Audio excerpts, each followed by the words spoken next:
Gloire à Dieu pour une autre journée qu'il nous a accordée. Ce matin, nous procédons avec l'étude de la Genèse et nous sommes rendus avec l'histoire de deux hommes, Abraham et Lot. Lot était le neveu d'Abraham.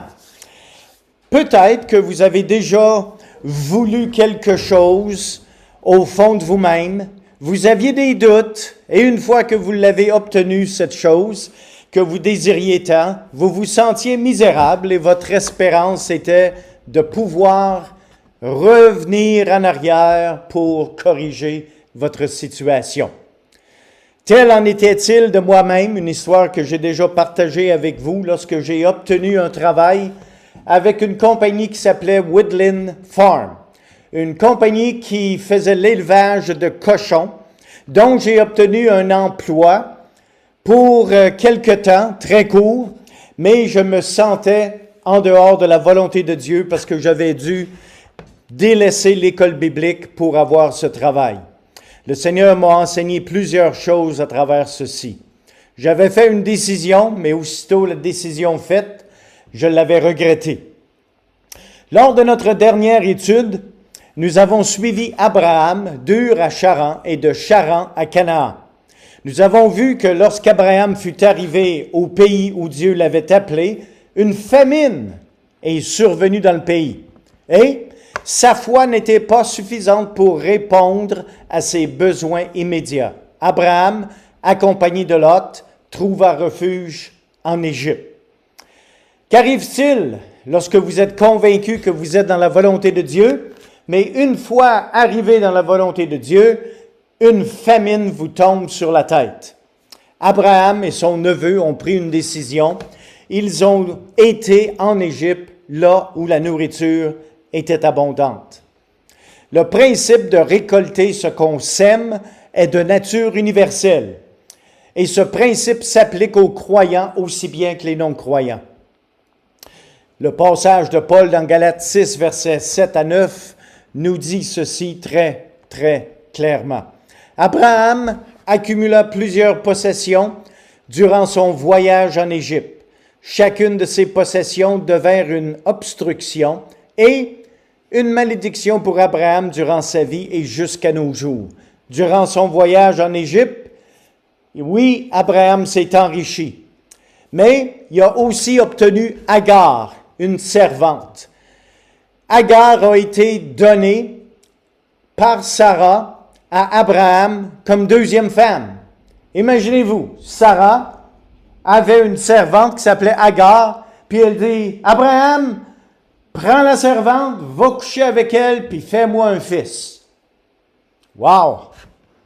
Eh bien, cette situation de Agar a bientôt cultivé plusieurs conflits maritaux entre Sarah et Abraham.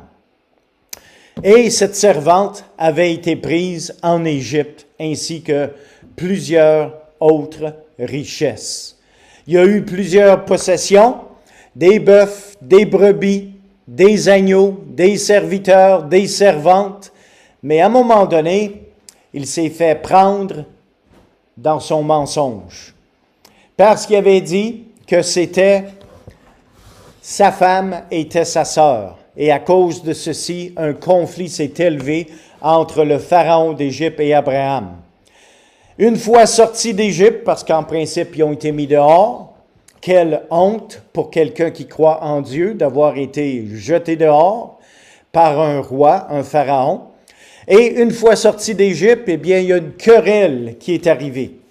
Nous voyons ceci dans le livre de la Genèse au chapitre 13, et j'aimerais lire le passage, versets 5 à 7. Ils sont maintenant sortis d'Égypte avec beaucoup de richesses. Lot, qui voyageait avec Abraham, avait aussi des brebis, des bœufs et des tentes. Et la contrée était insuffisante pour qu'ils demeurassent ensemble, car leurs biens étaient si considérables qu'ils ne pouvaient demeurer ensemble. Il y eut querelle entre les bergers des troupeaux d'Abraham et les bergers des troupeaux de Lot. Les Cananéens et les Phérésiens habitaient alors dans le pays. Abraham dit à Lot qu'il n'y ait point, je te prie, de dispute entre moi et toi, ni entre mes bergers et tes bergers, car nous sommes frères. Tout le pays n'est-il pas devant toi? Sépare-toi donc de moi. Si tu vas à gauche, j'irai à droite. Si tu vas à droite, j'irai à gauche. Lot leva les yeux et vit toute la plaine du Jourdain, qui était entièrement arrosée avant que l'Éternel eût détruit Sodome et Gomorrhe. C'était jusqu'à Tsoar, comme un jardin de l'Éternel, comme le pays d'Égypte. Alors maintenant, qu'est-ce qui arrive lorsqu'il y a une querelle dans la famille? N'oubliez pas, Lot était le neveu d'Abraham. Est-ce que ça se peut qu'une querelle peut arriver dans une famille? Là où les parents ne parlent pas aux enfants, les enfants ne parlent pas aux parents, les sœurs, les frères sont en querelle, eh bien, il y a des principes pour nous à apprendre ici ce matin. Le sujet de la querelle, c'était les richesses qu'ils ont obtenues en Égypte. Souvent, les querelles familiales sont concernant les richesses, spécialement lors d'un décès d'un proche. Maman, papa sont décédés, maintenant les enfants doivent se séparer l'héritage, et il y en a habituellement un qui a tendance à tirer sur la couverte un peu plus que les autres, parce qu'ils veulent avoir un plus gros mouton. N'oubliez jamais que l'amour de l'argent, c'est quelque chose qui a été adressé dans la parole de Dieu. Alors la querelle, c'était concernant les richesses qu'ils avaient obtenues en Égypte.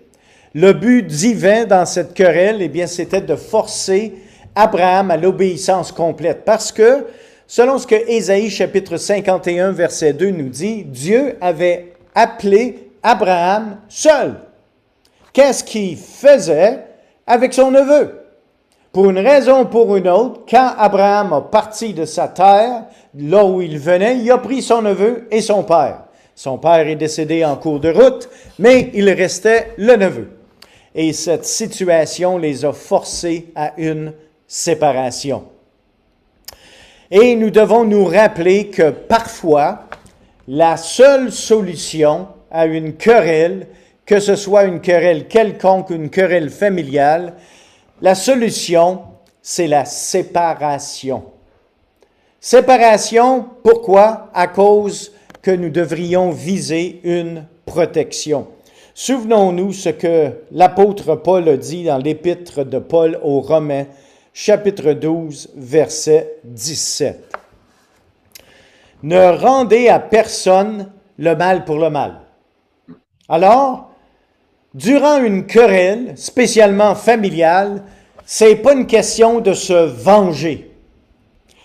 Ne rendez à personne le mal pour le mal. Recherchez ce qui est bien devant tous les hommes, que ce soit dans la famille, que ce soit dans la société, nous devons rechercher ce qui est bien devant tous les hommes. Et ensuite, Paul nous donne un principe très important. S'il est possible, autant que cela dépend de vous, soyez en paix avec tous les hommes. Ne vous vengez point vous-même, bien-aimés, mais laissez agir la colère, car il est écrit, « À moi la vengeance, à moi la rétribution, dit le Seigneur. » Alors, s'il est possible, autant que cela dépend de vous, soyez en paix avec tous les hommes. Notre responsabilité, c'est de viser la paix. Malheureusement, parfois, les autres ne veulent pas vivre en paix. Dans de telles situations, une séparation est la meilleure solution. Quelle était donc la résolution de Lot? Lot a choisi ce qu'il avait de meilleur. Abraham a dit à Lot, « Regarde, c'est pas bien qu'on se chamaille, alors si tu vas à droite, moi je vais aller à gauche. Si tu vas à gauche, je vais aller à droite. Fais ton choix. » Alors, Lot a levé les yeux, il a vu le pays qui était un super de beau jardin. Il contempla la plaine. C'est beaucoup plus facile de cultiver dans une plaine que c'est de cultiver dans un flanc de montagne rocheuse. Il a vu également que la plaine était entièrement arrosée. Alors, quand une plaine est entièrement arrosée, vous n'avez pas besoin de charroyer l'eau. Vous n'avez pas besoin d'avoir de l'équipement pour amener l'eau pour arroser votre jardin. Et en plus, c'était tellement beau ce jardin, c'était comme le jardin de Dieu. Il n'y en avait pas de meilleur. Alors le choix semblait être facile. Et en plus, c'était comme le pays d'Égypte. N'oubliez pas, il venait juste d'être chassé du pays d'Égypte. La raison pour laquelle il avait été en Égypte, c'était à cause d'une famine. Mais en Égypte, la cultivation des fruits et des légumes était belle. N'oubliez pas que c'est la base sur laquelle Lot a fait sa décision. Il leva les yeux, contempla la plaine qui était entièrement arrosée comme le jardin de Dieu, comme le pays d'Égypte. Pourquoi? Parce que son cœur était encore en Égypte. C'est possible de sortir une personne d'Égypte, mais c'est très difficile de sortir l'Égypte d'une personne une fois que celle-ci a développé un appétit pour les biens matériels. Pouvez-vous voir Lot qui était tellement focusé sur les richesses? C'est tout ce qui était important pour lui. Non seulement il leva les yeux pour voir ce qu'il a vu, mais il dressa ses tentes jusqu'à Sodome. En d'autres mots, il a vu quelque chose qu'il voulait avoir, il s'est naturellement rapproché de Sodome. Maintenant, Lot avait négligé certaines choses. Il avait négligé de considérer l'aspect négatif de sa décision. Des fois, là, on veut tellement quelque chose qu'on ignore les drapeaux rouges. C'est exactement ce que Lot a fait. Il a vu toutes les belles choses et il n'a rien vu des défauts. Les gens de Sodome, il nous est dit dans la parole de Dieu au verset 13, que les gens de Sodome étaient méchants et de grands pécheurs contre l'Éternel. Les plaines étaient belles, les jardins étaient beaux, comme le jardin de Dieu, comme les jardins en Égypte. Mais les hommes étaient de grands pécheurs. Ah, c'est pas gros, c'est pas grave. Moi, je veux mes beaux fruits, mes beaux légumes. Et Lot est allé dans cette direction. Lot était tourmenté journellement à cause de ce qu'il voyait et entendait de leurs œuvres criminelles. Consultez le Nouveau Testament dans 2 Pierre, chapitre 2, versets 6 à 8. Lot, qui vivait à un moment donné parmi les gens de Sodome et Gomorrhe, lui était vexé dans son âme à cause de la méchanceté qu'il voyait. Mais il aimait ses fruits, ses légumes. Les richesses et les amis étaient des grands pécheurs et il avait une influence sur Lot. Ça me rappelle une petite illustration. À un moment donné, une compagnie de camionneurs engageait de nouveaux travailleurs. Et comme test, le conducteur de camion venait pour son entrevue et l'organisateur ou le propriétaire de la compagnie disait « Dans mes voyages, il y a une place qui a de grands précipices. Puis, la question que j'ai pour toi, c'est comment proche que tu penses arriver du précipice puis être sécuritaire? » La première personne dit « Oh, moi, là, je suis capable d'éclairer un pied. Un pied du précipice, puis j'amène la remorque de l'autre côté. » Parfait, merci. La deuxième personne rentre pour son entrevue. À quelle distance du précipice tu peux passer? Ah, moi, là, je suis un vraiment bon conducteur. Puis moi, là, 6 pouces, là, j'en ai assez. À 6 pouces du précipice, je peux te livrer ta marchandise. Pas de problème. La troisième personne arrive et la même question. À quelle distance du précipice penses-tu être sécuritaire? La troisième personne dit, moi là, je vais rester aussi loin que possible du précipice pour être le plus sécuritaire. Le propriétaire a dit, t'es engagé. Vous savez, dans la vie, il y en a plusieurs précipices. Notre but n'est pas d'approcher aussi proche du précipice possible, mais plutôt de rester aussi loin que possible du précipice. Ce qui n'est pas ce que Lot a fait. Il s'est approché du précipice. Dieu a envoyé un avertissement dans Genèse 14. Il y a eu une guerre à Sodome et Gomorrhe, 4 rois contre 5. Et Sodome et Gomorrhe ont été pris, les hommes, les femmes, les brebis, les bœufs, les serviteurs, les servantes, et Lot et sa famille. Abraham a entendu parler du fait que Lot, son neveu, avait été pris. Puis, il a pris 318 de ses serviteurs qui avaient été élevés dans sa maison. Il a été surprendre la gang, et en surprenant la gang, il a été capable de libérer Lot, sa famille, ses serviteurs, ses servantes, tous ses brebis, chameaux, etc.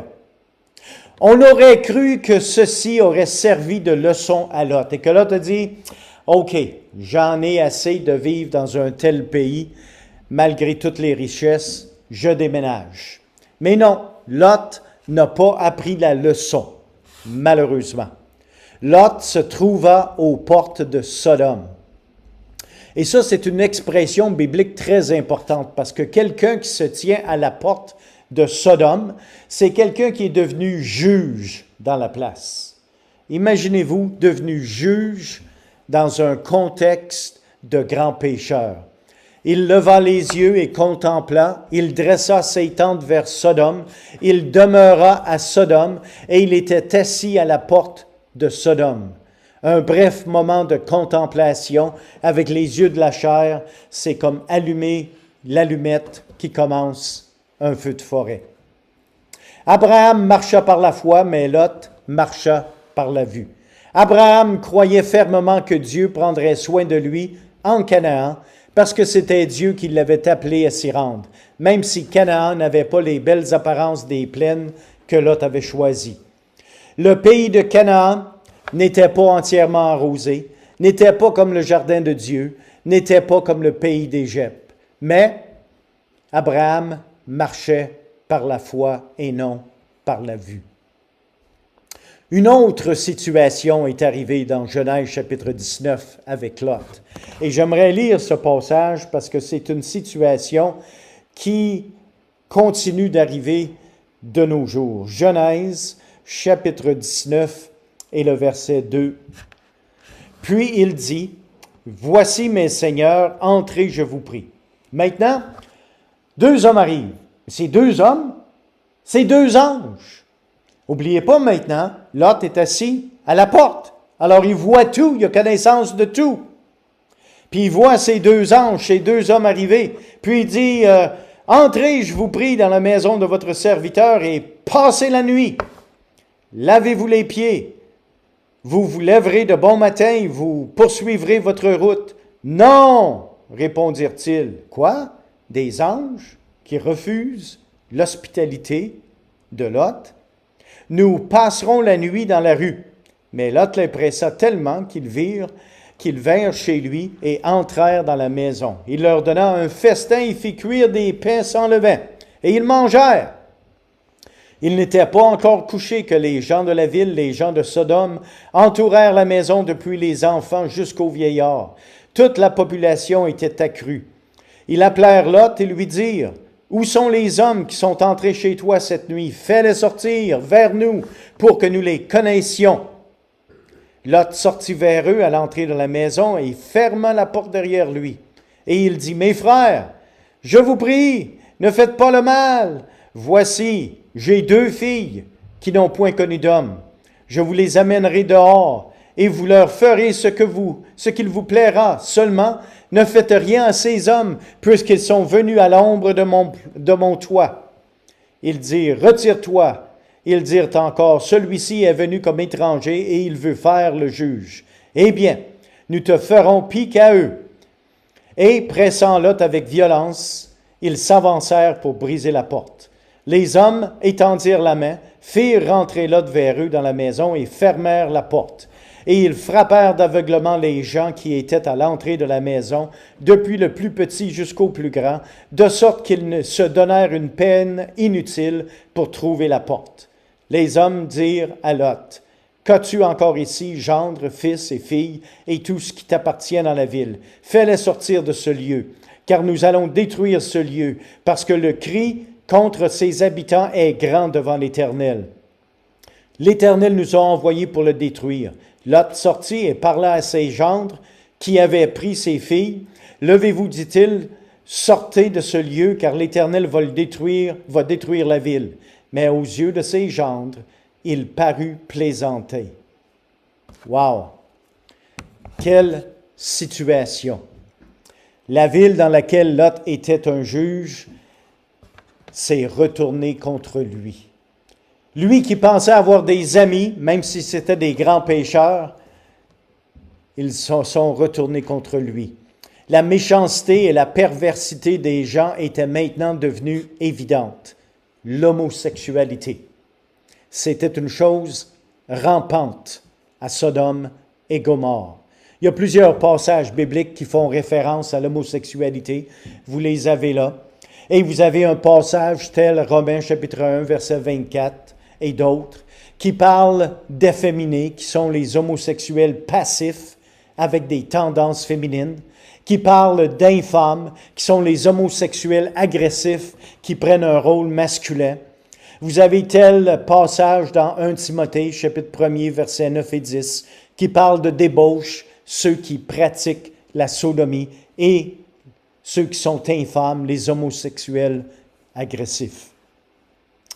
Alors maintenant, il y a des théologiens libéraux qui disent, oui, mais la Bible, là, on peut l'utiliser pour soutenir l'homosexualité. Ah oui? Alors, voici ce qu'ils disent. Les théologiens libéraux disent que Dieu n'a pas détruit Sodome et Gomorrhe à cause de leur conduite homosexuelle, mais plutôt à cause de leur manque d'hospitalité. Ah?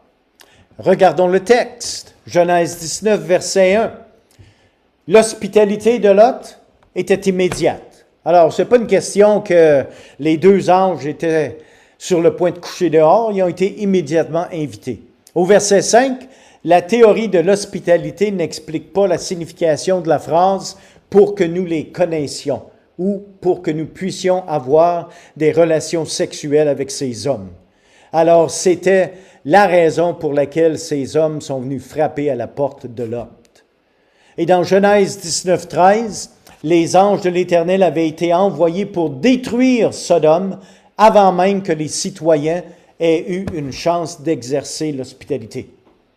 D'autres théologiens libéraux disent que dans la Bible, Dieu condamne les abus de certains homosexuels, tels par exemple un homosexuel qui viole un autre homme ou qui exerce la pédophilie envers un jeune homme, et non pas leur orientation ou leur préférence sexuelle entre deux partenaires consentants qui supposément s'aiment.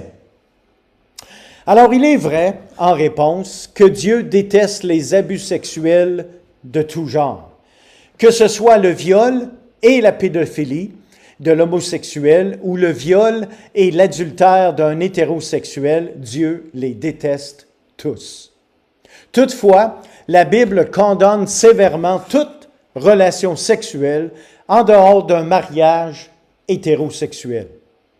Cette pensée perverse que certains théologiens libéraux ont fait autant de bon sens que l'hétérosexuel qui vit dans l'adultère et dit « Je sais que je vis dans l'adultère, mais nous nous aimons, alors Dieu comprendra. Nous sommes des adultes consentants. » Alors imaginez comment certaines personnes peuvent détruire les instructions divines pour satisfaire leurs désirs pervers et charnels. Paul a dit, ils ont changé la vérité de Dieu en mensonge et ils ont servi la créature au lieu du Créateur. J'aimerais vous inviter à penser ce matin à protéger notre vie morale. J'aimerais que on puisse tous devenir une hermine. Vous savez ce que c'est, une hermine? H-E-R-M-I-N-E. Une hermine, eh bien, c'est un mammifère carnivore proche de la blette, dont le pelage faume l'été, devient blanc en hiver, sauf le bout de la queue toujours noir, et constitue une fourrure très appréciée. La bête est longue d'environ 27 cm. Maintenant, l'hermine préfère mourir plutôt que de salir sa belle fourrure. Est-ce qu'on peut avoir la même attitude qu'une hermine? On l'aimerait rester blanc comme neige. Alors, ça devrait être un désir de notre cœur de rester pur devant le Seigneur. Lot a prêché son meilleur sermon. Il a été voir ses gens. « Hey, les gars! Il faut sortir d'ici, là, parce que Dieu va détruire la place. » Les gens ont répondu. « Le malade de beau-père. » Il a beau avoir prêché son meilleur sermon, il a paru comme un idiot et ils se sont moqués de Lot et de son sermon. Il a même utilisé des paroles flatteuses. Il était même prêt à faire des compromis lorsqu'il a sorti dehors. Puis remarquez que selon le texte que nous avons vu, quand les gens de la ville sont venus frapper à la porte, Lot est sorti dehors, il a fermé la porte, il a dit « Mes frères, ne faites pas de telles choses. » Qu'est-ce que c'est ça, cette affaire-là? Wow! Puis en plus, il a dit, « Hey, les gars, j'ai 2 filles qui n'ont jamais connu d'homme. Je vais vous les amener. Vous pouvez faire tout ce que vous voulez, mais faites rien à ces gars-là. » Hey! Il était rendu où la théologie de Lot? Il préférait faire quelque chose qui semblait être un mal qui était plus pénible que l'homosexualité. Lot, en effet, était pour l'adultère et l'abus sexuel, mais il était contre l'homosexualité. La théologie des Sodomites avait influencé Lot. Le message de Lot était de trouver un compromis. Lot voulait éviter un grand mal parce qu'il considérait être un plus petit mal. Parfois, même nous, aujourd'hui, nous pouvons avoir la même sorte de théologie que Lot. Permettons-nous au monde d'influencer nos convictions? Par exemple, nous sommes contre l'adultère, mais nous nous permettons d'avoir des mauvaises pensées. Nous sommes contre les vols à main armée, mais nous volons notre employeur. Nous sommes contre le meurtre, mais nous permettons à la haine contre notre prochain de grandir dans notre cœur. Vous savez, on peut condamner le vol à main armée, mais voler l'employeur, il ne manquera pas. Alors, c'est la même sorte de théologie que Lot avait. Il y avait un mauvais témoignage avec ses gendres, et ça, c'est plutôt malheureux. Mais nous voyons aussi la grâce de Dieu. Au verset 15 du chapitre 19, Dieu a dit, évidemment, à travers les anges, « Sors d'ici! » Oh, pourtant c'est clair. C'est clair. Sors, ça presse. C'est une urgence. Puis, Lot, avec sa femme, les 2 filles qui restaient à la maison, ben, il faisait du surplace. Ben, ouais, mais... Et il nous a dit au verset 16, il tardait. Hey, vous feriez quoi, là, si vous êtes en situation de crise cardiaque, puis le gars qui est supposé de prendre soin de toi, là, il fait du surplace. Ouais, ça a l'air sérieux, son affaire. M'a pensé à faire quelque chose dans quelques minutes, là, mais là, m'aller prendre un break, je suis dû pour mon break. C'est à peu près ce qui était en train d'arriver avec Lot. Regardez au verset 16, chapitre 19. Chapitre 19, verset 16. « Et comme il tardait, les hommes le saisirent par la main, lui, sa femme, ses 2 filles, car l'Éternel voulait l'épargner, Ils l'amenèrent et le laissèrent hors de la ville. Hey, c'est grave. Dieu avait envoyé des anges pour détruire Sodome et Gomorrhe. Il voulait sauver la vie de Lot. Puis Lot avait été averti. Maintenant, c'est le temps de sortir. Lot fait du surplace. La requête de Lot, bien, il a dit, « Hey, je cours pas assez vite. » Peut-être qu'il a dit, « Je suis rendu vieux, je cours moins vite que j'ai déjà couru. Je pourrai jamais me sauver assez vite. Le feu de Sodome et Gomorrhe va m'atteindre. Peux-tu attendre que je sois rendu à Tsoar? Une toute petite ville de rien, c'est pas grave. » Mais elle faisait partie du secteur. Alors, les anges ont dit, « OK, vas-y mon ami, on ne peut pas commencer notre œuvre de destruction tant que tu n'es pas arrivé. » Alors, maintenant, nous regardons à Lot dans ses derniers jours, au chapitre 19 toujours, mais cette fois au verset 30. Tout en fuyant, au verset 26, la femme de Lot regarda en arrière et elle devint une statue de sel. Les anges avaient dit, « Sauvez-vous les gars! Courez, courez! » Ne regardez pas en arrière. Mais n'oubliez pas, là, Madame Lot, là, elle avait quand même 2 autres filles de mariées à Sodome et Gomorrhe. Peut-être qu'elle avait même des petits-enfants. C'est dur pour une femme de ne pas regarder en arrière quand tu sais que tes enfants sont sur le point d'être détruits. Alors faisons attention avant de la blâmer. Au verset 30, « Il habita dans une caverne », si on parle de Lot, lui et ses 2 filles. Et c'est là que l'aîné a dit à la plus jeune, « Notre père est vieux, on n'a pas d'enfant. On va y faire boire de la boisson, puis mec soit bien sous, va coucher avec lui. » Va coucher avec lui pour qu'on puisse avoir une génération.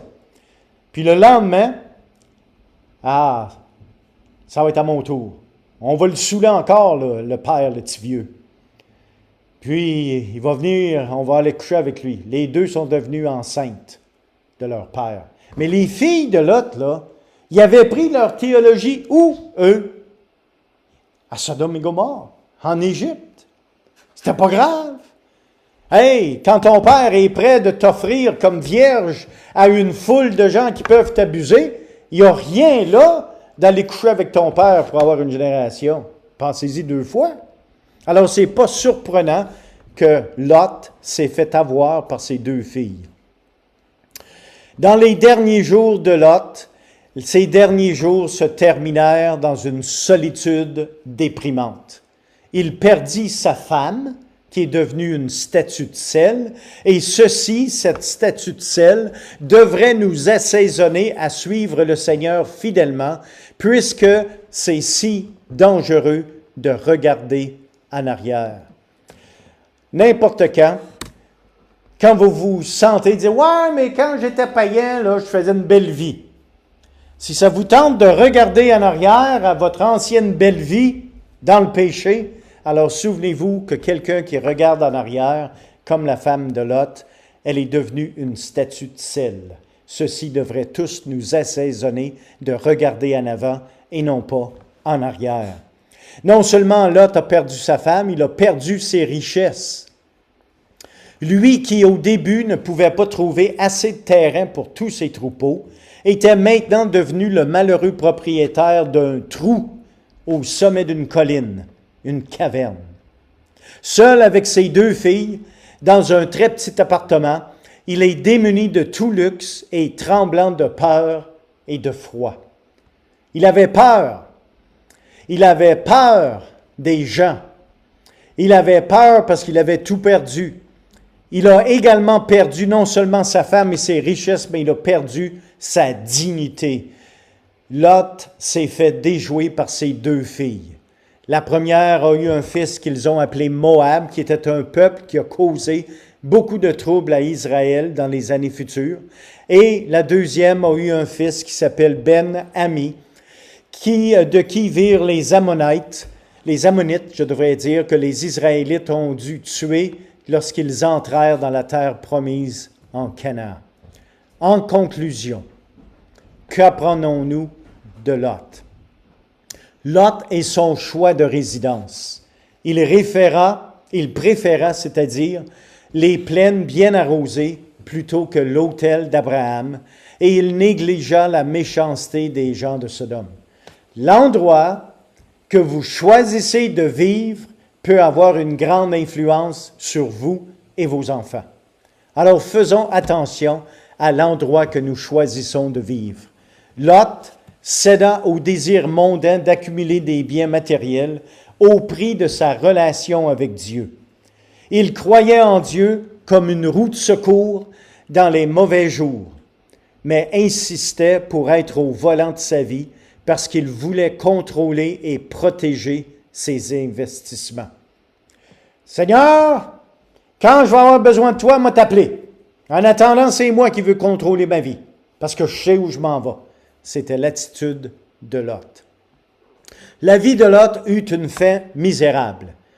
Il vit maintenant dans une petite caverne, démuni de ses possessions terrestres. 2 de ses filles et 2 de ses gendres furent ensevelis dans les décombres et le feu de Sodome. Sa femme fut changée en statue de sel, et c'est ainsi que se termine l'histoire de Lot. Oh, quelle malheureuse histoire! La Bible a plusieurs histoires. Certaines histoires bibliques sont pour nous un exemple à suivre. D'autres histoires bibliques sont pour nous des exemples à éviter. Apprenons de Lot et de ses décisions. Et en terminant ce matin, j'aimerais qu'on puisse tourner dans le livre de Colossiens, chapitre 3, versets 1 à 5. L'apôtre nous dit ceci. « Si donc vous êtes ressuscités avec Christ, cherchez les choses d'en haut. » Ah! Cherchez les choses d'en haut, où Christ est assis à la droite de Dieu. Vous voulez être près de Christ? Alors cherchez les choses d'en haut. Verset 2. Affectionnez-vous aux choses d'en haut. Non seulement les chercher, mais que ça devienne votre centre d'affectation. Et non à celles qui sont sur la terre. Car vous êtes morts et votre vie est cachée avec Christ en Dieu. Cherchez les choses d'en haut. Affectionnez-vous des choses d'en haut. Car c'est en haut que Christ est assis à la droite de Dieu. Que le Seigneur vous bénisse par l'instruction de sa parole. Prions ensemble. Seigneur Dieu, nous demandons ce matin, en toute sincérité de cœur, que non seulement tu nous bénisses, mais Seigneur, que nous soyons des serviteurs fidèles. Fidèles dans nos choix. Fidèles, Seigneur Dieu, d'avoir un cœur pur, un désir pur, de chercher les choses d'en haut, au point qu'ils deviennent notre centre d'affection. Alors, Seigneur Dieu, que ta parole puisse agir dans nos cœurs par le ministère du Saint-Esprit ce matin, nous te prions. Amen. Que le Seigneur vous bénisse.